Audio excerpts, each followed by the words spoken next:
ഇനി അടുത്ത ചോദ്യത്തിലേക്ക് കിടക്കാം. 26ാമത്തെ ചോദ്യം. What are the components in gastric juice?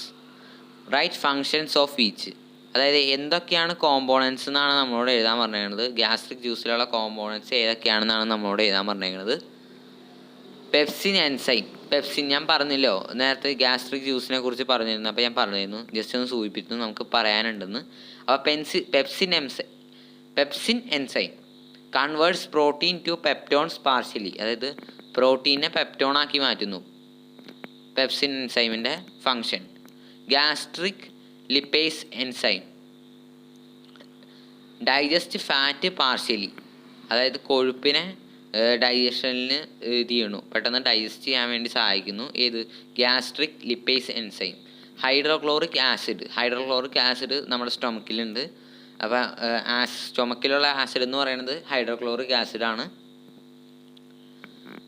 അപ്പോൾ അത് destroy germs in the food.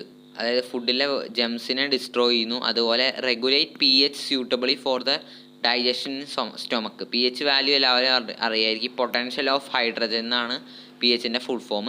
അപ്പോൾ pH കൃത്യ രീതിയിൽ ഡൈജഷന് ഫുഡ് മെറ്റീരിയൽസിൻ്റെ regulate pH suitable for the digestion stomach. അതായത് സ്റ്റൊമക്കിലെ ഡൈജഷന് പറ്റിയ രീതിയിലുള്ള pH ഫോർമുല റെഗുലേറ്റ് ചെയ്യുന്നു. ഇനി മ്യൂക്കസ് എന്ന് പറഞ്ഞ ഒരു നോണുണ്ട്.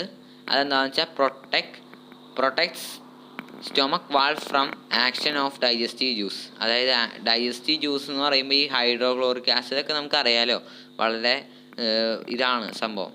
അതായത് നമ്മുടെ ദേഹത്തൊക്കെ വിടണം കഴിഞ്ഞാൽ പൊള്ളും. അതുകൊണ്ട് തന്നെ ഈ മ്യൂക്കസാണ് അതിൻ്റെ സ്റ്റൊമക്കിൻ്റെ വാളിനെ പ്രൊട്ടക്റ്റ് ചെയ്യണത്. ഈ മ്യൂക്കസാണ്. മ്യൂക്കസ് ഉള്ളതുകൊണ്ടാണ് ഈ നമ്മുടെ വയറിന് നമ്മുടെ ഹൈഡ്രോക്ലോറിക് ആസിഡ് അതേപോലത്തെ ഗ്യാസ്ട്രിക് ജ്യൂസിൽ നിന്ന് പ്രൊട്ടക്റ്റ് ചെയ്യുന്നത്. ഇനി നമുക്ക് 27ാമത്തെ ചോദ്യത്തിലേക്ക് കിടക്കാം. 27ാമത്തെ ചോദ്യം. Human intestine is about dash metre long. നമ്മുടെ ഇൻറ്റെസ്റ്റൈൻ എത്ര മീറ്റർ ലോങ് ആണെന്നാണ് ചോദിച്ചിരുന്നത്. 5 to 6 മീറ്റർ ലോങ് ആണ്. അത് ജസ്റ്റ് ജനറൽ നോളജ് ആയിട്ട് അറിഞ്ഞിരിക്കുക. ജനറൽ നോളജ് അല്ല, ടെക്സ്റ്റ് ബുക്കിലുണ്ട് സംഭവം. അപ്പോൾ നിങ്ങൾ എന്തായാലും പഠിച്ചു വയ്ക്കുക. ഇനി അടുത്ത ചോദ്യം. The completion of digestion and the beginning of nutrition take place in dash. എന്തിലാണ് ഡൈജഷൻ ബിഗിനിങ് ചെയ്യണതും അതേപോലെ തന്നെ കംപ്ലീറ്റ് ചെയ്യണത് എവിടെയാണെന്ന് ആണ് ചോദിച്ചത്. അതുപോലെ തന്നെ ഈ സ്ഥലത്ത് തന്നെയാണ് ന്യൂട്രീഷൻ വലിച്ചെടുക്കാനും നോക്കുന്ന സ്ഥലം. അതായത് ന്യൂട്രീഷൻ ഫുഡ് മെറ്റീരിയൽസിൽ നിന്ന് വലിച്ചെടുക്കുന്നതും അതുപോലെ തന്നെ ഡൈജഷൻ കംപ്ലീറ്റ് ആവണത് എവിടെ വെച്ചാൽ ഒരു സ്ഥലത്ത് വെച്ചാണ്. അതേത് സ്ഥലം? സ്മോൾ ഇൻറ്റെസ്റ്റൈനിൽ വെച്ചാണ്. അടുത്ത ചോദ്യം. Which is the initial part of small intestine? Small ഇൻറ്റെസ്റ്റൈൻ്റെ കൂടെ വരുന്ന ഇനിഷ്യൽ പാർട്ട് ഏതാണെന്നാണ് നമ്മോട് ചോദിച്ചത്. ഇതൊക്കെ നമുക്ക് പുതിയ വേർഡ്സാണ്. ഡിയോഡിനിയം എന്നാണ് ഉത്തരമായിട്ട് വരുന്നത്. അതൊക്കെ നമ്മൾ കാണാപ്പാടം തന്നെ പഠിക്കണം. ഇനി ലിവർ ഒരു ജ്യൂസ്, ഡൈജസ്റ്റീവ് ജ്യൂസ് സെക്രേറ്റ് ചെയ്യുന്നുണ്ട്. അത് ഏതാണെന്ന് നമ്മൾ പഠിച്ചിരിക്കണം. The digestive juice secreted by liver, bile. അത് നമ്മൾ ഇമ്പോർട്ടൻ്റ് ആയിട്ടുള്ളൊരു ചോദ്യമാണ്. പരീക്ഷയ്ക്ക് ചോദിച്ച് കണ്ടേക്കുന്ന ഒരു ചോദ്യമാണ്. ദ ഡൈജസ്റ്റീവ് ഒറ്റ മാർക്കിൻ്റെ ക്വസ്റ്റ്യൻസിൽ the digestive juice secreted by livers, bile. ഇനി നെക്സ്റ്റ് ക്വസ്റ്റ്യൻ 31ാമത്തെ. Role of bile in digestion. ഡൈജഷനിൽ ബൈലിൻ്റെ റോൾ എന്താണെന്നാണ് നമ്മളോട് ചോദിച്ചിരുന്നത്. Enzymes are absent in bile. അതായത് എൻസൈം ഒക്കെ ആബ്സെൻ്റ് ആണ്. അതായത് എൻസൈം ഒന്നും ഇല്ല ബൈലിൽ. It helps in digestion by breaking down the fat into smaller particle and making the food alkaline. അതായത് ഫാറ്റ് എന്ന് പറഞ്ഞാൽ കൊഴുപ്പാണ് ഉദ്ദേശിക്കുന്നത്. കൊഴുപ്പിനെ മുറിക്കുകയും അതിനെ സ്മോളർ പാർട്ടിക്കിൾ ആക്കുകയും അതുപോലെ തന്നെ ഫുഡിൽ ആൽക്കലി വർദ്ധിപ്പിക്കുകയും. ആസിഡ് ആൽക്കലി നിങ്ങൾക്ക് അറിയാലോ. അപ്പോൾ ആൽക്കലിയനാക്കുകയും ചെയ്യണതാണ് ഈ ബൈലിൻ്റെ ഉത്തരവാദിത്തം. അടുത്ത ചോദ്യം 32ാമത്തെ. The bile is stored in. എവിടെയാണ് ബൈൽ സ്റ്റോർ ചെയ്യണത്? ബൈൽ ഉൽപ്പാദിപ്പിക്കപ്പെടുന്നത് ലിവറിലാണെന്ന് നമ്മൾ പറഞ്ഞു. അതൊരു ഡൈജസ്റ്റീവ് ജ്യൂസാണ്. പക്ഷെ ബൈൽ സ്റ്റോർ ചെയ്യണ ഒരു സ്ഥലമുണ്ട്. അതെവിടെയാണ് സ്റ്റോർ ചെയ്യണത്? ഗാൾ ബ്ലേഡർ എന്ന് പറയുന്ന സ്ഥലത്താണ്. ഗാൾ ബ്ലേഡറിലാണ് നമ്മുടെ ബൈൽ സ്റ്റോർ ചെയ്യണത്. ഇനി അടുത്ത ചോദ്യം. Dash secretes pancreatic juice. ഇത് നമ്മുടെ അടുത്ത പേജിലാണ് ഉത്തരമായിട്ട് വരുന്നത്. Dash secrete pancreatic juice secrete ചെയ്യണ ഏതോ ഇതാണെന്നാണ് നമ്മളോട് ചോദിച്ചിരുന്നത്. പാൻക്രിയാസ് ആണ്. പാൻക്രിയാറ്റിക് ജ്യൂസ് സെക്രേറ്റ് ചെയ്യണ സ്ഥലം പാൻക്രിയാസ് ആണ്. പാങ്ക്രിയാസ് സ്റ്റൊമക്കിൻ്റെയൊക്കെ താഴെയായിട്ട്, സ്റ്റൊമക്കിൻ്റെ തൊട്ട് താഴെയായിട്ട് വരുന്നതാണ് പാങ്ക്രിയാസ്. ഇനി 34ാമത്തെ ചോദ്യത്തിലേ അടക്കാം. 34ാമത്തെ ചോദ്യം, complete the word relation. Liver is to dash, pancreas is to pancreatic juice. അതായത് പാങ്ക്രിയാസ് എന്ന്, ഇത് നമ്മുടെ ചോദ്യങ്ങൾ ചോദിച്ച് കണ്ടേക്കുന്നതാണ്, അതുകൊണ്ടാണ് ഉൾപ്പെടുത്തിയിരിക്കുന്നത്. പാങ്ക്രിയാറ്റിക് ജ്യൂസ്, പാങ്ക്രിയാസ് പ്രൊഡ്യൂസ് ചെയ്യണതാണ് പാങ്ക്രിയാറ്റിക് ജ്യൂസ്. അപ്പോൾ ലിവർ എന്താണ് പ്രൊഡ്യൂസ് ചെയ്യണത്? ബൈലാണ് പ്രൊഡ്യൂസ് ചെയ്യണത്. ഉത്തരം ബൈല്. ഇനി നെക്സ്റ്റ് ചോദ്യം, അത് നമ്മൾ അതായത് പരീക്ഷയ്ക്ക് ചോദിക്കാൻ സാധ്യതയുള്ള രീതിയിൽ നമ്മൾ കൊടുത്തേക്കുന്നതാണ്. ഇനി അടുത്ത ചോദ്യം, the role of pancreas in the process of digestion. Digestion എന്ന് പറഞ്ഞ പ്രോസസ്സിൽ പാങ്ക്രിയാസിൻ്റെ റോൾ എന്താണെന്നാണ് നമ്മുടെ ചോദ്യം. അതായത് നമ്മളതിനൊരു ബോക്സ് ആക്കിയിട്ടുണ്ട്, എല്ലാ കാര്യങ്ങളും കൂടി ഉൾപ്പെടുത്തി നമ്മുടെ പാങ്ക്രിയാസിൻ്റെ ഉത്തരവാദിത്തങ്ങളൊക്കെ കൂടി. അപ്പോൾ nutrients, starch, enzyme in pancreatic juice. അതായത് ഇപ്പം സ്റ്റാർച്ച് എന്ന് പറഞ്ഞാൽ എല്ലാവർക്കും അറിയാമായിരിക്കും, സ്റ്റാർച്ച്, പ്രോട്ടീൻ, ഫാറ്റ്. അപ്പോൾ ഈ സ്റ്റാർച്ച് എന്ന് പറഞ്ഞു കഴിഞ്ഞാൽ കാർബോഹൈഡ്രേറ്റിനെ നമ്മൾ വേറൊരു ഫോമിലേക്ക് ആക്കുന്നതാണ് ഈ സ്റ്റാർച്ച് എന്ന് പറയുന്നത്. അപ്പോൾ enzymes in pancreatic juice, pancreatic ജ്യൂസിലെ എൻസൈം ഏതായിരിക്കും? സ്റ്റാർച്ച് ആകുമ്പോൾ പാങ്ക്രിയാറ്റിക് അമലൈസാണ് അത് ഇതാവണത്. അതിന് പ്രൊഡക്ട്സ് കിട്ടണത് മാൾട്ടോസായിട്ട് കിട്ടും. അങ്ങനെയാണ് അവിടെ നടക്കുന്നത്. പാങ്ക്രിയാസിൽ നടക്കുന്ന പ്രോസസ്സ് എങ്ങനെയാണെന്നാണ് ചോദിച്ചിരുന്നത്. സ്റ്റാർച്ച് പാങ്ക്രിയാറ്റിക് അമലൈസുമായിട്ട് റിയാക്ട് ചെയ്ത് പ്രൊഡക്റ്റായിട്ട് മാൾട്ടോസ് എന്ന് പറയുന്നത് കിട്ടുന്നു. ഇത് നമ്മൾ പഠിച്ചിട്ടുണ്ട് കഴിഞ്ഞ ചാപ്റ്ററിൽ. മാൾട്ടോസ് എന്ന് പറയുന്നത് നമ്മുടെ പ്ലാന്റ്സ് സ്റ്റോർ ചെയ്യാൻ വേണ്ടി ഉപയോഗിക്കുന്നതാണ്. സ്റ്റാർച്ച് സ്റ്റോർ ചെയ്യാൻ വേണ്ടി ഉപയോഗിക്കുന്ന ഒരു ഫോമാണ് മാൾട്ടോസ് എന്ന് പറയുന്നത്. അപ്പോൾ അത് തന്നെയാണ് നമ്മുടെ ഹ്യൂമൻ ബീയിങ്സ് ഉപയോഗിക്കുന്നത്, മാൾട്ടോസായിട്ട് തന്നെ. ഇനി നെക്സ്റ്റ് പ്രോട്ടീനാണ്. പ്രോട്ടീൻ ട്രിപ്സിൻ എൻസൈമുമായിട്ട് റിയാക്ട് ചെയ്ത് പെപ്റ്റൈഡ് ഫോം ചെയ്യുന്നു. പെപ്റ്റൈഡ്. ഈ ഫാറ്റ് എന്ന് പറയുകയാണെങ്കിൽ നമ്മൾ നേരത്തെ പറഞ്ഞിരുന്നു ഫാറ്റ് എങ്ങനെയാണെന്ന്. പാങ്ക്രിയാറ്റിക് ലിപ്പേസുമായിട്ട് റിയാക്ട് ചെയ്ത് ഫാറ്റി ആസിഡ് ആൻഡ് ഗ്ലിസറോൾ ആണ് പ്രൊഡക്റ്റായിട്ട് കിട്ടുന്നത്. അത് നമ്മൾ പഠിച്ചിരിക്കേണ്ട കാര്യങ്ങളാണ്, എല്ലാം പുതിയ കാര്യങ്ങളാണ്. അപ്പോൾ എന്തായാലും നന്നായിട്ട് പഠിച്ചിരിക്കുക. അപ്പോൾ ഇനി നമുക്ക് 36ാമത്തെ ചോദ്യത്തിലേക്ക് കിടക്കാം. നമ്മൾ സമയം ഇത്തിരി പോകുന്നുണ്ടെന്ന് തോന്നുന്നു. 36ാമത്തെ ചോദ്യത്തിലേക്ക് കിടക്കാം. The digestive juice produced by the glands in the small intestine. Small ഇൻറ്റസ്റ്റൈനിൽ നമ്മൾ ജ്യൂസ് പ്രൊഡ്യൂസ് ചെയ്യുന്നുണ്ട്, ഒരു ഡൈജസ്റ്റീവ് ജ്യൂസ് പ്രൊഡ്യൂസ് ചെയ്യുന്നുണ്ട് ആ ഗ്ലാൻസിലൂടെ. അത് ഏതാണെന്നാണ് ചോദിച്ചത്.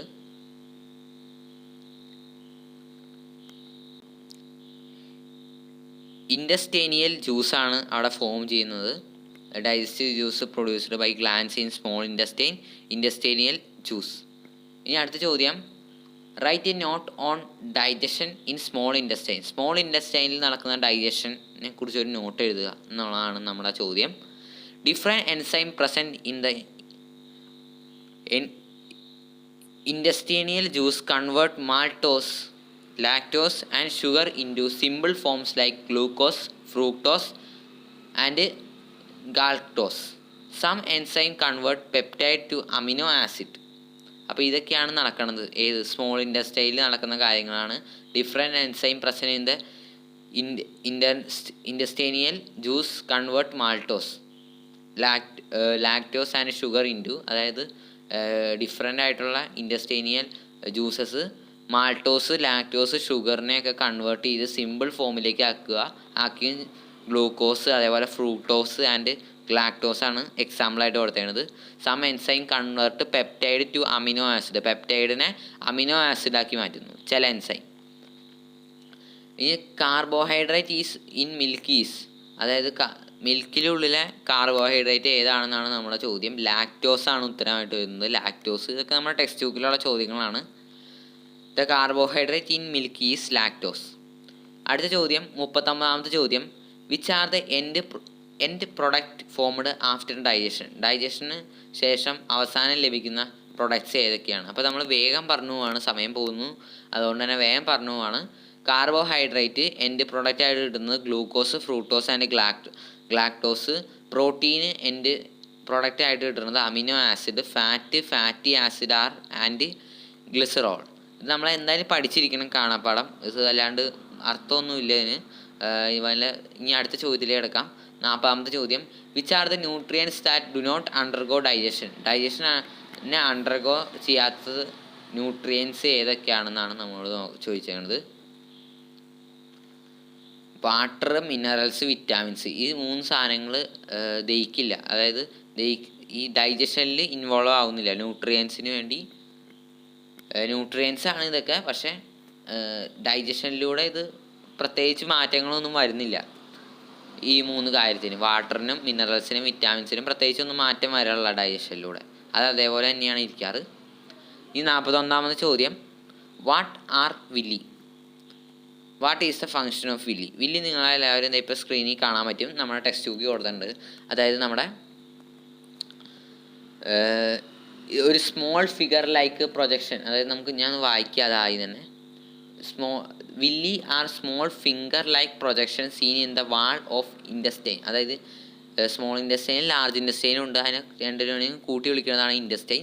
ഇൻഡസ്റ്റൈനിനുള്ളിൽ സ്ഥിതി ചെയ്യുന്ന വാളിൽ കാണപ്പെടുന്ന ഒരു ഫിംഗറിൻ്റെ രൂപത്തിൽ, അതായത് നമ്മുടെ വിരലിൻ്റെ രൂപത്തിലിരിക്കണ ഒരു ടിഷ്യൂ ആണെങ്കിൽ പറയാം, അതൊരു കൂട്ടായിട്ടാണ് ഇരിക്കുകയുള്ളൂ.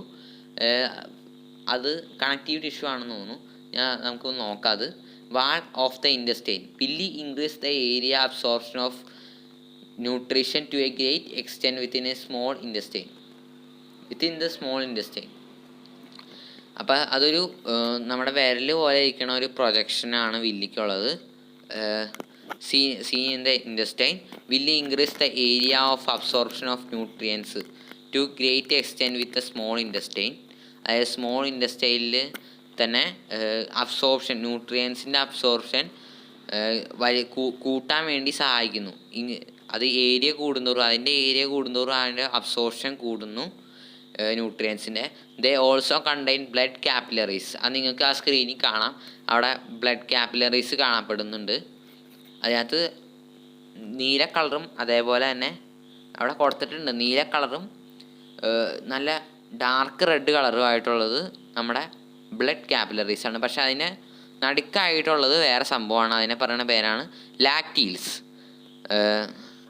ഏറ്റവും നടുക്കായിട്ട് നിങ്ങൾ ഒരു കട്ടി കൂടിയത് കാണാൻ പറ്റുന്നുണ്ടാവും, റെഡും നീല അല്ലാണ്ട് ഒരു ഓറഞ്ച് നിറത്തിൽ. അതാണ് ലാക്ടീൽസ്. ദ ലിംബ് കാപ്പിലറീസ് എന്നാണ് അതിനെ പറയുന്നത്. ദ ലിംബ് കാപ്പിലറീസ് ആണ് ലാക്ടീൽസ്.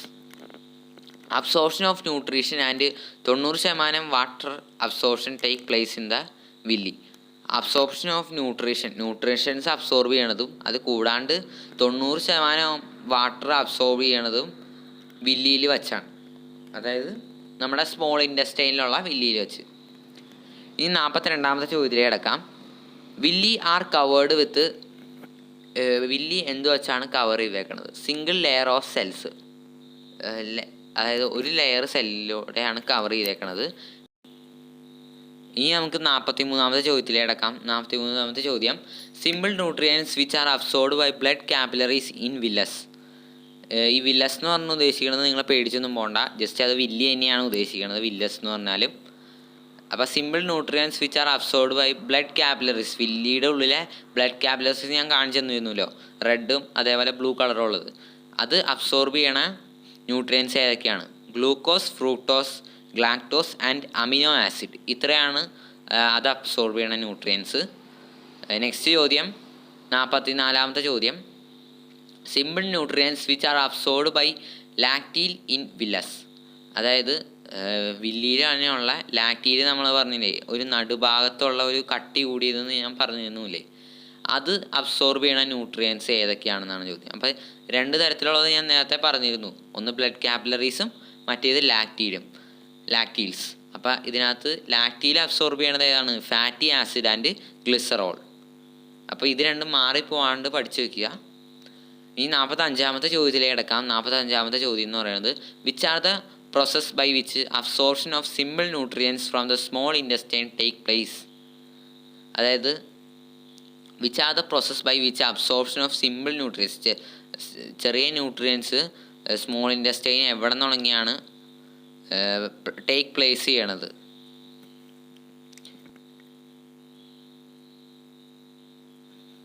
അത് നടക്കുന്ന പ്രോസസ്സ് ഏതൊക്കെയാണെന്നാണ് നമ്മളോട് ചോദിച്ചത്. അതായത് ഏതൊക്കെ പ്രോസസ്സിലൂടെയാണ് സിമ്പിൾ ന്യൂട്രിയൻസ് ഇതാവണത്? Simple diffusion, facilitated diffusion, osmosis, active transport. അപ്പോൾ ഇത് നമ്മൾ പഠിച്ചിരിക്കേണ്ട കാര്യം തന്നെയാണ്. നമ്മുടെ ബോക്സ് ആക്കി കൊടുത്തേക്കുന്നതാണ്. Simple diffusion and facilitation diffusion എന്നൊക്കെ പറഞ്ഞ് ബോക്സിലുണ്ടായിരുന്നു. അപ്പോൾ അത് നമ്മൾ നോക്കണം. ഇനി ഡിഫൈൻ ഡിഫ്യൂഷൻ നമ്മൾ നമ്മുടെ കെമിസ്ട്രിയിൽ പഠിച്ചാണ് സംഭവമാണ് ഡിഫ്യൂഷൻ എന്ന് പറയുന്നത്. എല്ലാവരും പഠിച്ചിട്ടുണ്ട്, ഓർമ്മയില്ലേ? കഴിഞ്ഞ വർഷം നമ്മൾ പഠിച്ചിരുന്നതായിരുന്നു ഡിഫ്യൂഷൻ.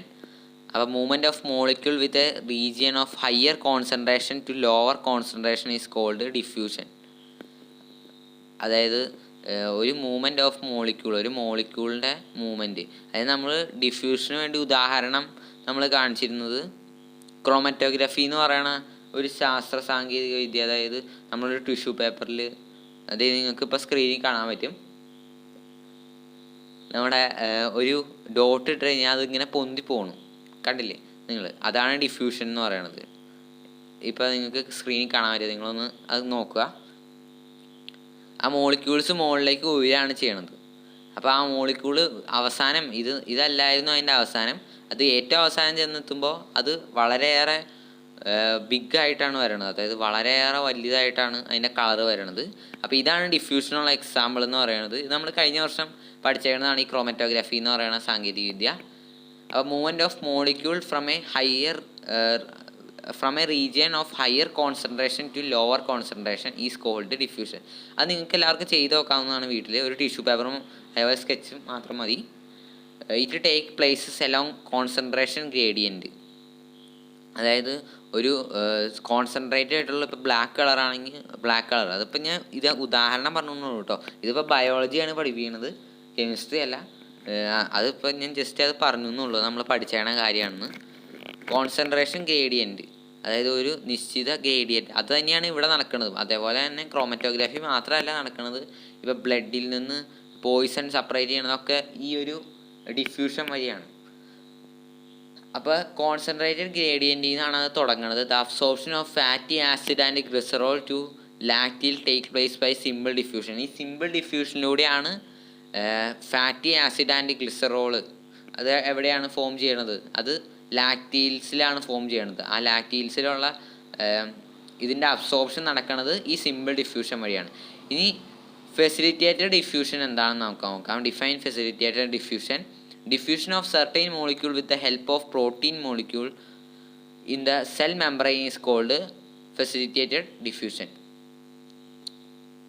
അതായത് ഡിഫ്യൂഷൻ നടക്കുന്നത് സെയിം ഒക്കെ രീതി തന്നെയാണ്, പക്ഷെ പ്രോട്ടീൻ മോളിക്യൂളിൻ്റെ സഹായം വേണം. സഹായം ഇല്ലാണ്ട് ഡിഫ്യൂഷൻ നടക്കില്ല. അപ്പോൾ പ്രോട്ടീൻ മോളിക്യൂളിൻ്റെ സഹായത്തോടു കൂടി നടക്കുന്ന സെൽ മെമ്പറൈനിൽ നടക്കുന്ന ഒരു ഡിഫ്യൂഷനാണ് facilitated diffusion. The absorption of glucose, fructose, lactose and amino acid into blood capillaries take place by this process. അതായത് glucose, fructose, galactose and amino acid എവിടെയാണ് കാണപ്പെടുന്നത്? അത് അബ്സോർബ് ചെയ്യണത് എവിടെയാണ്? ബ്ലഡ് കാപ്പിലറീസിൽ വെച്ചാണ് ആ ന്യൂട്രിയൻസ് ഒക്കെ അബ്സോർബ് ചെയ്യണത്. ഈ വില്ലസ് അബ്സോർബ് ചെയ്യണത്. അപ്പോൾ ഈ അബ്സോർപ്ഷന് വേണ്ടി ഇതാണ് നമ്മൾ ഉപയോഗിക്കുന്നത്, ഫെസിലിറ്റേറ്റഡ് ഡിഫ്യൂഷൻ. അപ്പം മാറിപ്പോരുത്. സംഭവം എന്താണെന്ന് വെച്ചാൽ നമ്മൾ ലാക്റ്റീലിൽ ഉപയോഗിക്കുന്നത് ഏതാണ്? ലാക്റ്റീലിൽ ഉള്ളത് ഏതൊക്കെയാണ്? അത് ആദ്യം നമുക്കൊന്ന് ജസ്റ്റ് ഒരു പ്രാവശ്യം വേണ്ടി പറയാം. വില്ലസിനെ തന്നെ രണ്ടായിട്ട് വിഭജിച്ചിട്ടുണ്ട്, ബ്ലഡ് കാപ്പിലറീസും ലാക്റ്റീലും. ബ്ലഡ് കാപ്പിലറീസിൽ ബ്ലഡ് കാപ്പിലറീസ് അബ്സോർബ് ചെയ്യണത് ഏതൊക്കെയാണ്? Glucose, fructose, galactose, amino acid. അതിനുശേഷം ഈ അടുത്ത സംഭവം ഏതാണ്? ലാക്റ്റീൽസ് ആണ്. ലാക്റ്റീൽസ് അബ്സോർബ് ചെയ്യണത് ഏതൊക്കെയാണ്? Fatty acid and glycerol. ഇനി ഇതിനകത്ത് നടക്കുന്ന ഡിഫ്യൂഷൻ ഏതാണെന്ന് വെച്ച് കഴിഞ്ഞ് കഴിഞ്ഞാൽ, അതായത് സിമ്പിൾ ഡിഫ്യൂഷൻ നടക്കുന്നത് നമ്മുടെ ലാക്റ്റീലിലും അഥവാ ഫാറ്റി ആസിഡ് ആൻഡ് ഗ്ലിസറോളിലും. ഫെസിലിറ്റേറ്റഡ് ഡിഫ്യൂഷൻ നടക്കുന്നത് നമ്മുടെ ബ്ലഡ് കാപ്പിലറീസിൽ, അതായത് glucose, fructose, galactose and amino ആസിഡിലുമാണ്. അപ്പോൾ അതൊന്ന് ഓർത്തിരിക്കുക. ഇനി ഓസ്മോസിസ് എന്ന് പറയുന്ന ഒരു പ്രോസസ്സും കൂടി ഉണ്ട്. ഓസ്മോസിസ് മാത്രമല്ല, ആക്റ്റീവ് ട്രാൻസ്പോർട്ട് കൂടി ഉണ്ട്. അപ്പോൾ ഈ ഓസ്മോസിസും ആക്റ്റീവ് ട്രാൻസ്പോർട്ടും എന്താണെന്ന് നോക്കാം. ഇതൊക്കെ നമ്മുടെ ഇപ്പോൾ ഏറ്റവും അവസാനത്തിലേക്ക് എത്താറായിട്ടുണ്ട്. ഓസ്മോസിസ് എന്താണെന്നായി നോക്കാം. Osmosis is the movement of water molecule from a region of higher concentration to a region of lower concentration across a semi permeable membrane. അതായത് ഇതിപ്പോൾ വാട്ടറിൻ്റെ കാര്യത്തിലേക്കാണ് വന്നേക്കുന്നത്. വാട്ടർ ഹയർ കോൺസെൻട്രേഷനുള്ള സ്ഥലത്ത് നിന്ന് ലോവർ കോൺസെൻട്രേഷനുള്ള സ്ഥലത്തേക്ക് പോകുന്നതിനെ പറയുന്ന അത് ഒരു across A semi permeable membrane, ഒരു പാർഷ്യലി, സെമി എന്ന് പറഞ്ഞു കഴിഞ്ഞാൽ നടുഭാഗം, അതായത് ഒരു ഹാഫ് പ്രിമേബിൾ മെമ്പറൈനിലൂടെയാണ് പോകുന്നത്. എക്രോസ് ദ ഹാഫ് പ്രിമേബിൾ മെമ്പറൈൻ എന്നാണ് അത് ഉദ്ദേശിക്കുന്നത്. It take place along concentration gradient. അതായത് നേരത്തെ പോലെ തന്നെ ഒരു കോൺസെൻട്രേഷൻ ഗ്രേഡിയൻറ്റിൽ നിന്നാണ് അത് തുടങ്ങുന്നത്. Absorption of water molecule take place by osmosis. അതായത് വാട്ടർ മോളിക്യൂളിൻ്റെ അബ്സോർപ്ഷൻ ഓസ്മോസിസിലൂടെയാണ് നടക്കുന്നത്. ഇനി നെക്സ്റ്റ് പ്രോസസ്സ് എന്ന് പറയുന്നത് ആക്റ്റീവ് ട്രാൻസ്പോർട്ടാണ്. ആക്റ്റീവ് ട്രാൻസ്പോർട്ട് എങ്ങനെയാണ്? നമ്മുടെ വാട്ടർ കഴിഞ്ഞു, ഇനിയിപ്പോൾ ഏതായിരിക്കും നിങ്ങൾക്ക് എല്ലാവർക്കും പറയാൻ പറ്റുമോ? അതായത് നമുക്ക് നോക്കാം അതെന്താണെന്ന്. Molecules are absorbed from a region of lower concentration to higher region of higher concentration by utilising energy with the help of carrier protein. നേരത്തെ പറഞ്ഞിരുന്നത്, അതായത് ഫെസിലിറ്റേറ്റഡ് ഡിഫ്യൂഷനിൽ വെച്ച് പറഞ്ഞിരുന്നത് നമുക്ക് മാറിപ്പോണതാണ്, വെറും പ്രോട്ടീൻ മോളിക്യൂളാണ്. പക്ഷേ ഇവിടെ ഇപ്പോൾ ആക്റ്റീവ് ട്രാൻസ്പോർട്ടിൽ വന്നപ്പോൾ കരിയർ പ്രോട്ടീനാണ് ഉദ്ദേശിക്കുന്നത്.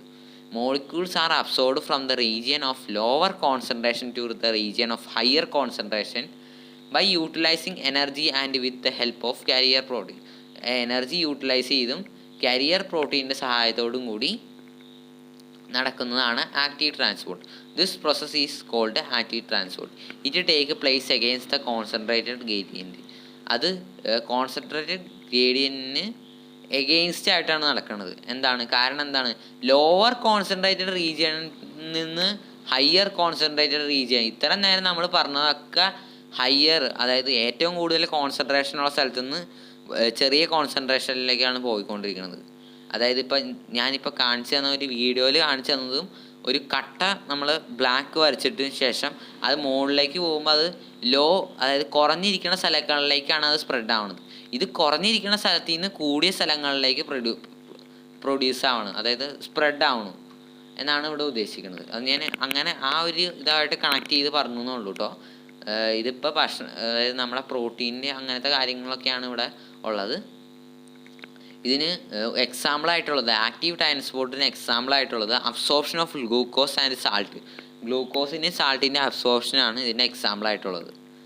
ഇനി നമ്മുടെ അവസാന ചോദ്യങ്ങളിലേക്ക് കിടക്കാണ്. 50, 51, 52, 53. ഈ 4 ക്വസ്റ്റ്യനോടെ നമുക്കുള്ളൂ. What is the role of large intestine in nutrition absorption? നമ്മൾ സ്മോൾ ഇൻഡസ്റ്റൈൻ്റെ കാര്യമാണ് ഇത്ര നേരം പറഞ്ഞത്. ഇനി ലാർജ് ഇൻഡസ്റ്റൈനിലേക്ക് കിടക്കാണ്. അപ്പോൾ ഇതോടും കഴിഞ്ഞാൽ നമ്മുടെ ഡൈജഷൻ പൂർത്തിയാവുമല്ലോ. അപ്പോൾ നമ്മൾ ഏറ്റവും അവസാനത്തിലേക്ക് തന്നെ എത്തി. നമ്മുടെ ചാപ്റ്ററിൻ്റെ ഏറ്റവും അവസാനം എത്തി. നമ്മുടെ ഡൈജഷൻ പൂർത്തിയാകുന്ന സ്ഥലം എത്തി.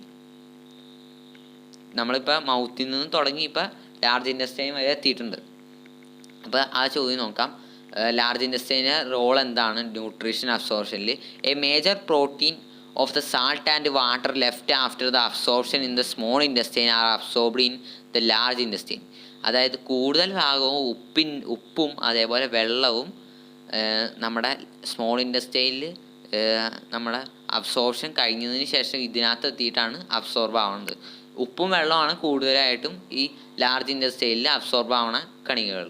Certain bacteria residing in the large intestine produce vitamin K. അതായത് ചില ബാക്ടീരിയ ഇവിടെയുണ്ട് ലാർജ് ഇൻഡസ്റ്റൈനിൽ, അത് വിറ്റാമിൻ കെ പ്രൊഡ്യൂസ് ചെയ്യുന്നു. It also absorbed by the large intestine. അതും ലാർജ് ഇൻഡസ്റ്റൈൻ വലിച്ചെടുക്കുന്നു. ഈ ബാക്ടീരിയ വിറ്റാമിൻ കെ പ്രൊഡ്യൂസ് ചെയ്യുമ്പോൾ ആ വിറ്റാമിൻ കെയും ലാർജ് ഇൻഡസ്റ്റൈൻ വലിച്ചെടുക്കുന്നു. അപ്പോൾ അതാണ് നമ്മുടെ ന്യൂട്രീഷൻ അബ്സോർപ്ഷനിൽ ലാർജ് ഇൻഡസ്റ്റൈനിൻ്റെ റോൾ. അത് ചെറിയൊരു റോളാണ്. നമ്മുടെ സ്മോൾ ഇൻഡസ്റ്റൈനാണ് ഒരു മാതിരി വലിയ രീതിയിൽ നമുക്ക് പഠിക്കാനുള്ളത്. ഇതിപ്പോൾ ചെറുതായിട്ട് ഒരു സെൻറ്റൻസ് ഇത്രയും നമുക്ക് പഠിക്കേണ്ട ആവശ്യമുള്ളൂ. ഇനി നമുക്ക് 51ാമത്തെ ചോദ്യത്തിലേക്ക് കിടക്കാം. The process of digestion require about dash hours. ഇത് നമ്മൾ ജനറൽ നോളജ് ആയിട്ട് അറിഞ്ഞിരിക്കേണ്ട ഒരു ചോദ്യമാണ്. നമ്മുടെ ടെക്സ്റ്റ് ബുക്കിലുണ്ട്. നമ്മൾ വൺ വേർഡായിട്ട് ചോദിക്കാൻ സാധ്യതയുണ്ട്. The process of digestion requires about dash hours 4 to 5 hours. 4 തുടങ്ങി 5 മണിക്കൂറാണ് നമ്മുടെ ഡൈജഷൻ എടുക്കുന്ന സമയം.